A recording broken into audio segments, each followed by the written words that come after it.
OODAcast, informing your decisions with intelligence, analysis, and insight. Brought to you by the team at OODAloop.com. Hello, I'm Bob Gorley, the Chief Technology Officer of OODA LLC, and today on the OODAcast, Michel Kwon. Michel, how are you doing today? I'm great, thank you. Michel, I've known you quite a while, and I'm so excited to talk to you today because, you have so many lessons for us across multiple domains. You have succeeded as a developer. You've succeeded as a government executive.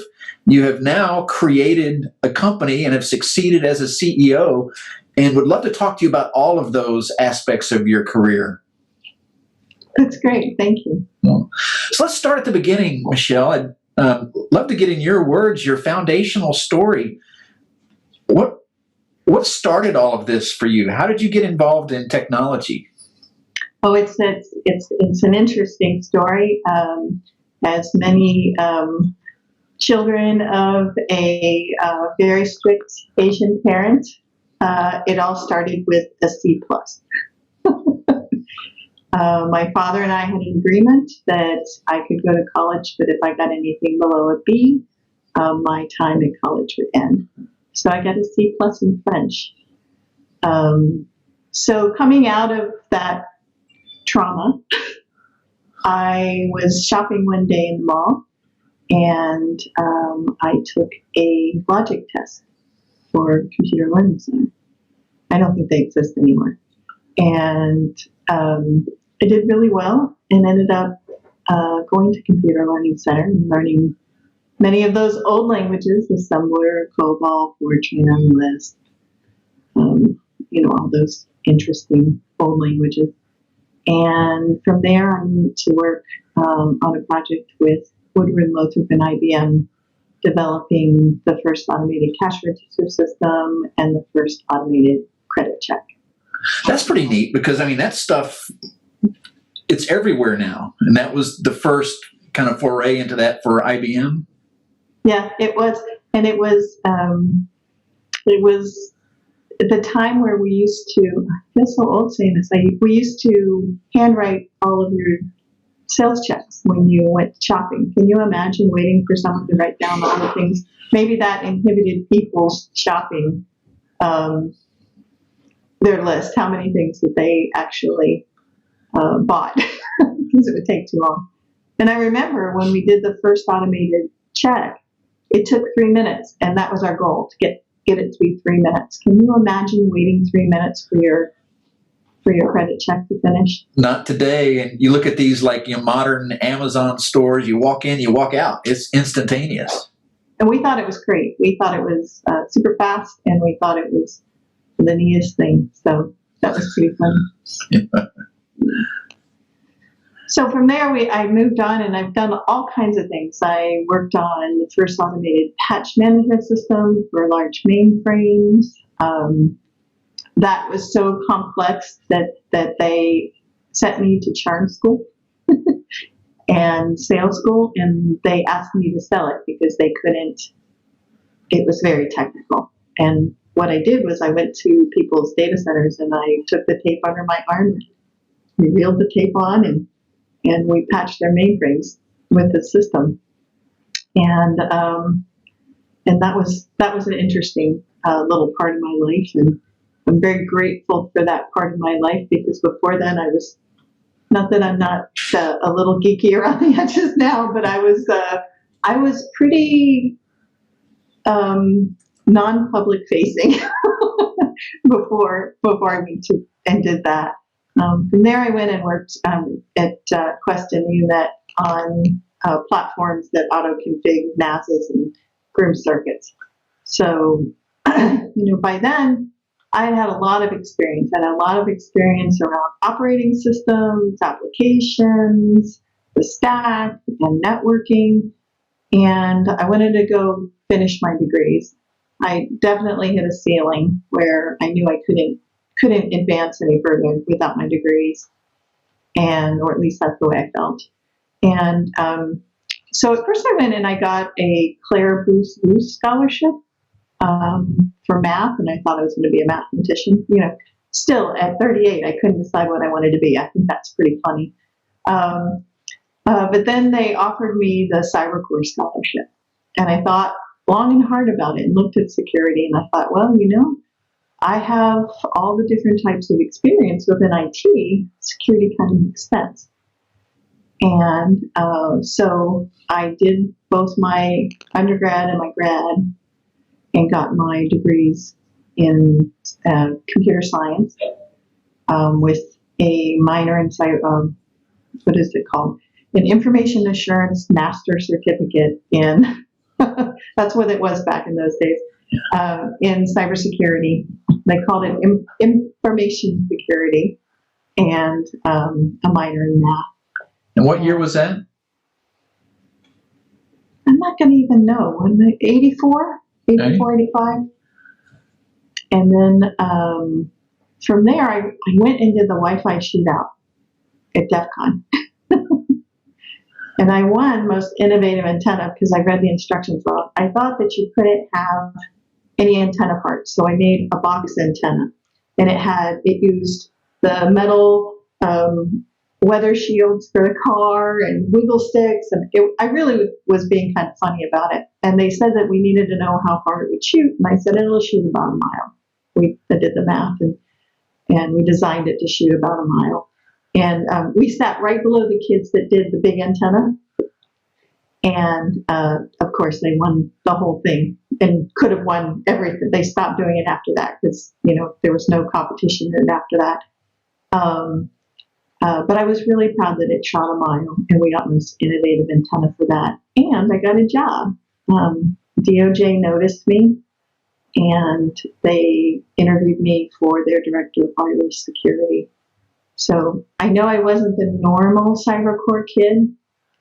I had a lot of IT experience behind me, which is why I was able to go right into that position. Yeah, Michelle, I think there's some kind of lesson there for folks today, and that is sometimes you do need to stand out by being yourself. Don't be afraid to be yourself, and you may get noticed.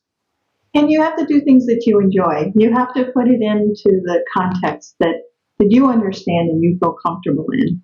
I think that's really important. There's so many areas you can specialize in and enjoy. And the other big lesson from that is you do not have to do the same thing your entire career.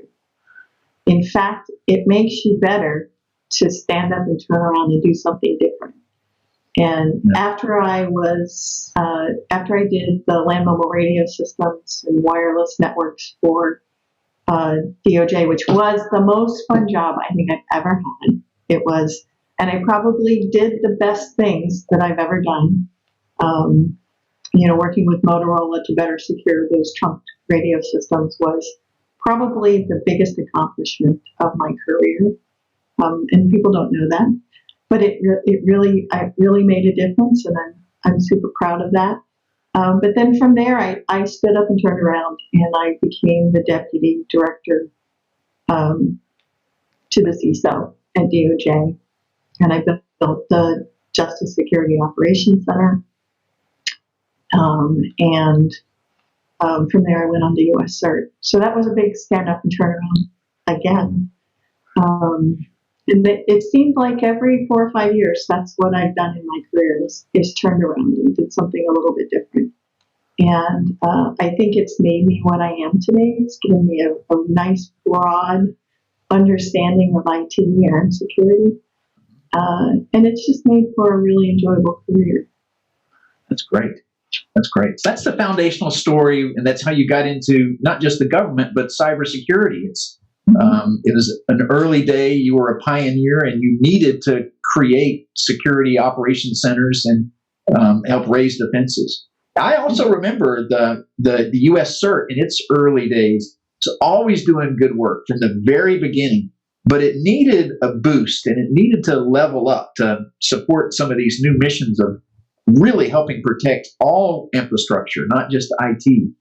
It was really surprising how hard it is to do that on the national level. Once politics enters into the game, it makes security even harder.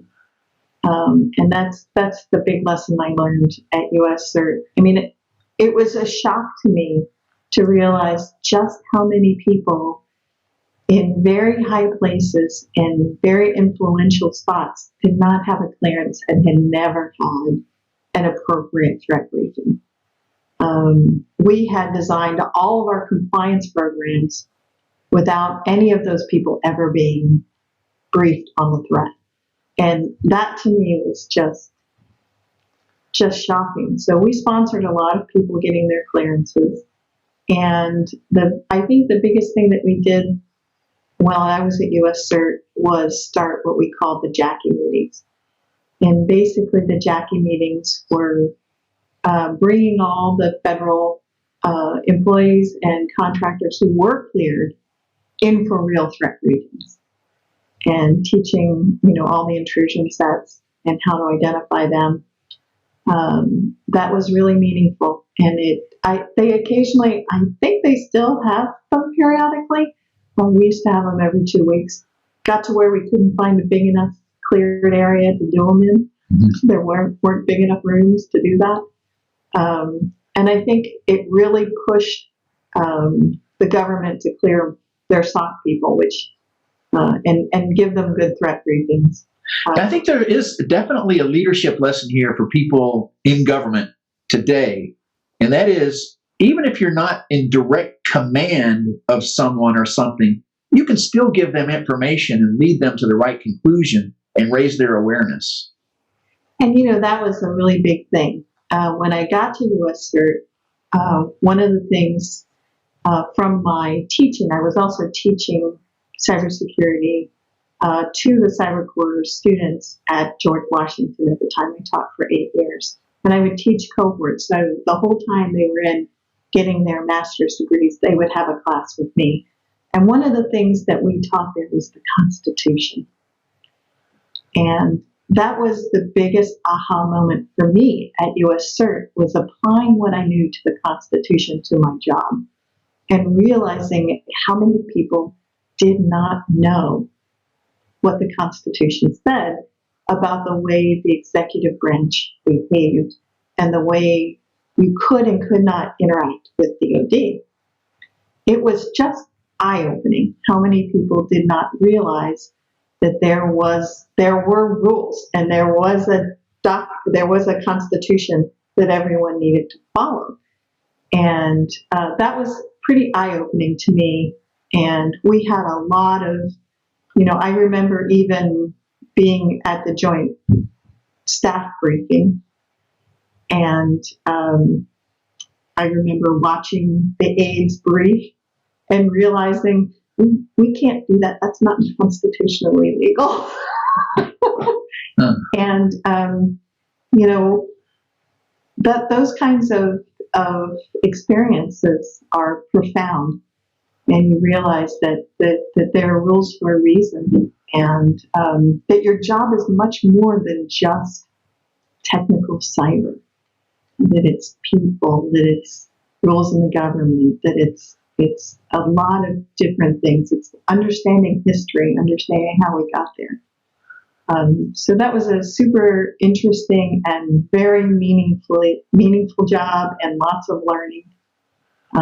But much different than I think people realize. People say, oh, well, they can just share information, or the DoD can just do that for us. And they don't realize that they're actually very firm rules and their roles, and you have to be able to respect and appreciate those.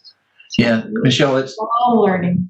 Totally consistent with my observations too. It really is. From my early days at JTF-C&D, we had a lawyer on our staff for good reason who helped to educate us on the Constitution, the law, and the way the law was written and why it was written that way. And it was just so critically important. And I think the point you're making underscores that if you're a technologist and you want to grow and to have increasing responsibility, you may need to broaden your own personal views through reading and study and awareness of things like the Constitution, or reaching out and learning what why the policy is that way. And it applies much further than just the government. In industry, each industry has their own charters, they have their own rules, they have their own regulations. And it's important to understand that security is so tied to a business. And you really have to understand your business, whether it's the government and understanding how the government operates and understand what your agency does, or whether it's your commercial industry and understanding more about your industry writ large, understanding what makes your company drive, what is their mission, what is their purpose. These things make a security professional much more valuable if they understand what they're protecting and how they're protecting it. That makes a lot of sense. And that's a good segue into discussion of what you've been up to lately. I do want to say that there's a phrase we hear a lot about highly regulated industries. And I use that word too, because some industries are regulated more. But the point I want to make is these days, every industry is regulated. It's just everyone has to comply with the rules, either SEC or some best practices or generally acceptable accounting practices. You all have to protect your data. And HIPAA does not just apply to healthcare. It's anybody who has employees. If you got healthcare info on them, you got to protect it. So it's almost like every industry is highly regulated. I mean, some more than others. Well, it is kind of interesting because I know that security people kind of as in our core always feel like we need to be creative and drive our own bus and do things the way we want. And sometimes those regulations crimp our style. But we have to realize that in life, doing best practice is important. And measuring that best practice is important. And ensuring that you have the guardrails to do those right things is important. And I think that's what regulation tries to be. Sometimes it hits the mark, sometimes, it doesn't, but like anything in life, it always needs adjustment. And I think that's really what I've been doing for the past 10 plus years, is trying to figure out how we do security operations in a better way. So for the past 10 years, I've been developing a methodology and a product that is a platform that helps to keep SOC in a good place, helps you manage it, manage all the products, all of the data, understand the right processes, and then measure those people performing those right processes. Now, in this 10-year journey to do this, first you were MKA Cyber, but you have rebranded now to WatchTower, right? So we actually started as Michel Kwon and Associates. Okay. Because at the time I was just coming off my US-CERT gig and they felt that I needed to use my name. I'm a little bit of a introvert. And so that has always been a little bit difficult for me. So we've wanted to move away from my name for a couple of years. And as we turned and we released a very rich product, we really wanted the product to have its own name. So we changed our name to WatchTower. And that is the name of our product and our company today. Okay. That's a good brand, I think, because when I hear WatchTower, I think someone's looking over my stuff. And if they see something, they're going to tell me. And maybe from my WatchTower, I can take some action also. I think it's a pretty good brand. That's right. And looking at it as a watchtower, you can be a watchtower over your entity or a watchtower over many entities. And we felt that that was important to have a multi-tenant environment for security operations. At US-CERT, I would have loved to have a multi-tenant environment where 127 different agencies could report up and have the same best practices. I would have loved that. So that was the idea behind the WatchTower, and that's what we've created. Great. Then how do you describe then what your company does? Well, we are, the WatchTower is our product, and everything we do is driven by what our product does. We have what we call an MSSP, or or SOC services that back up our product. So most of our clients have both the Watchtower product and some amount of support, whether it be round the clock or shifts of support monitoring networks. But we really are based around setting up very quickly a best practice SOC in our clients' environments, being able to help them measure the usage of their tooling, the being able to connect their data together. We really feel like it's super important to understand the IOC, the indicator of compromise, to the CVE, to the state of the network, to possible tickets involving those IOCs, and the understanding the remediation. That's a really hard pattern of data to follow through many shiny objects of tools. And we feel like we've mastered that.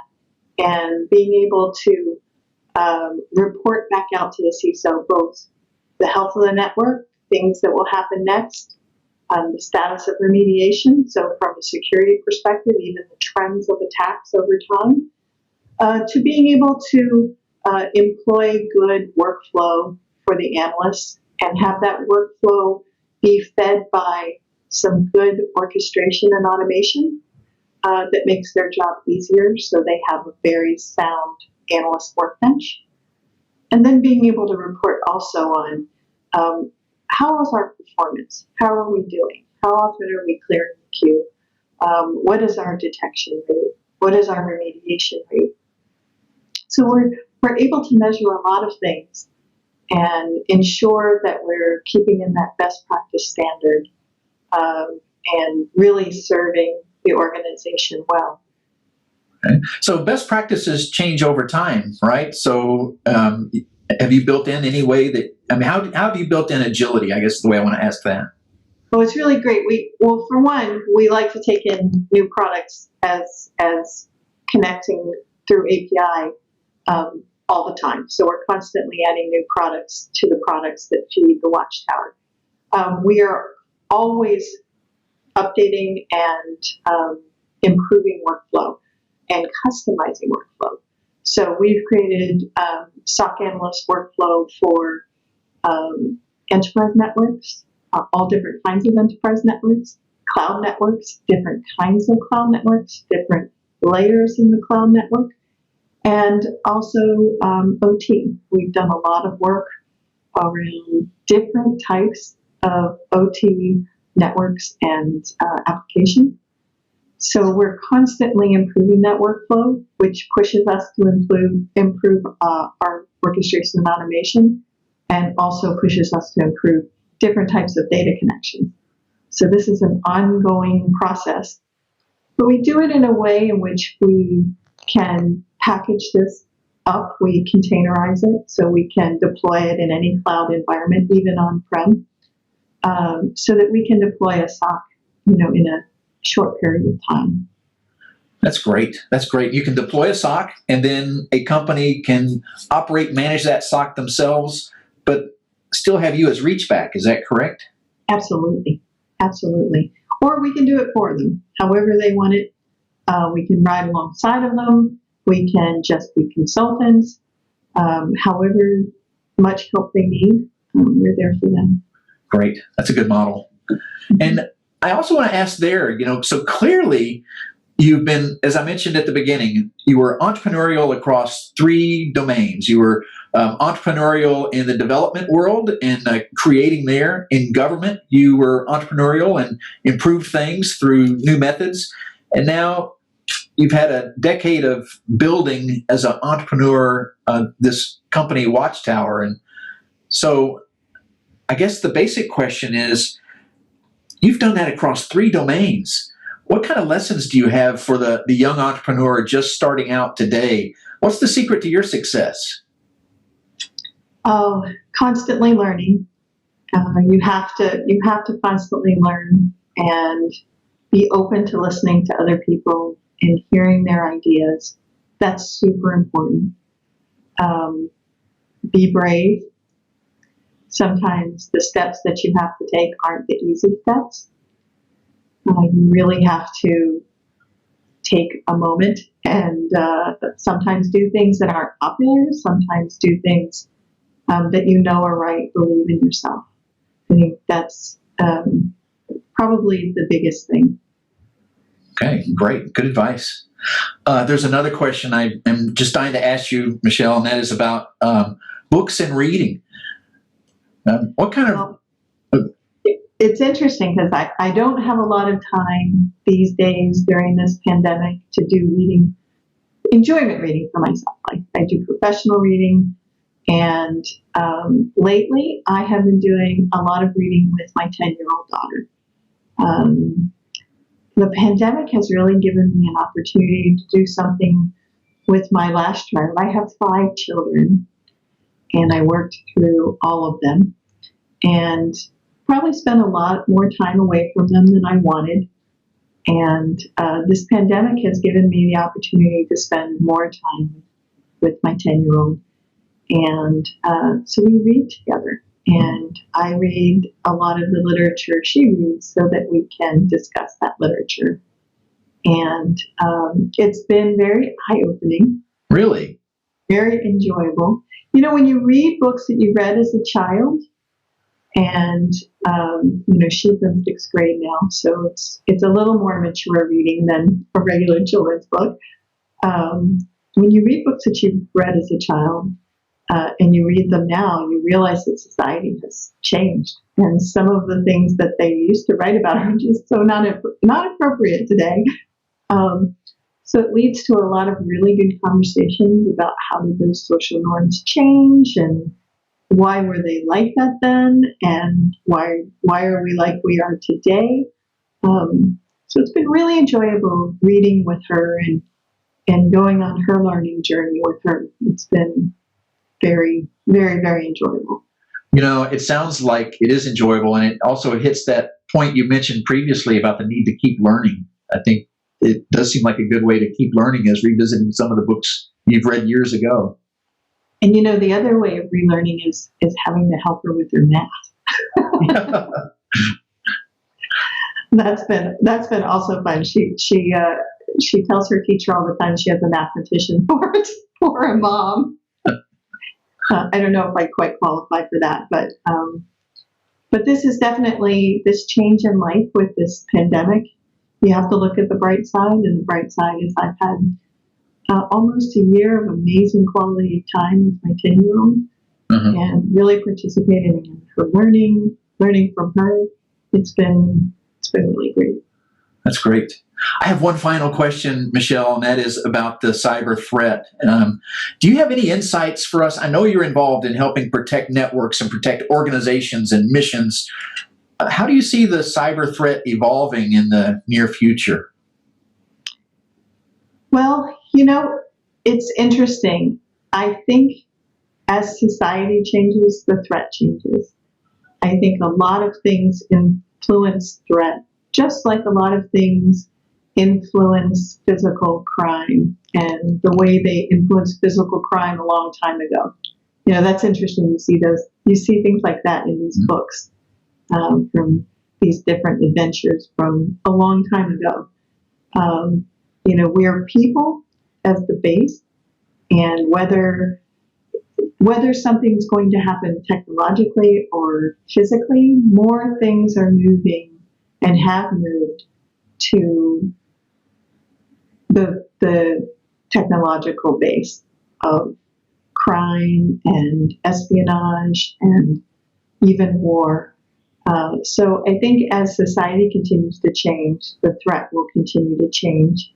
I think it's the political, we've seen change that follows political change. And I think we will once again see another shift and change over the next few years.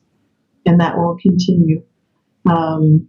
What people do to each other and how they feel, whether they're enemies or friends, will change the way they attack each other, whether it be physical attack or whether it be technologically. So I think we will see some changes, just like we've seen changes over the past 4 years. We'll continue to see those changes. Right. I think this also underscores why any company that wants to endure and be in it for the long run needs to stay agile. And they need to have partners like tchTower to help them be agile with best practices and best technology. And they have to understand that everything they do affects everything else. So what they say in the press, where they release product, where they have offices, the different people they hire, the different things they say on social media, all affect their cyber presence. And, I think that's the thing that I think we get that now. When I first started in cyber, we didn't get that. But I think we realize now that cyber is much more connected to the real world. It's not just the technology. All right. Great. Michel, thanks very much for the time today. I really appreciate these insights. Well, thank you. Thanks for having me on. All right. We'll see you. Thanks for listening to this OODA Loop production. For the latest analysis on cybersecurity, technology, and global risks, please visit www.oodaloop.com.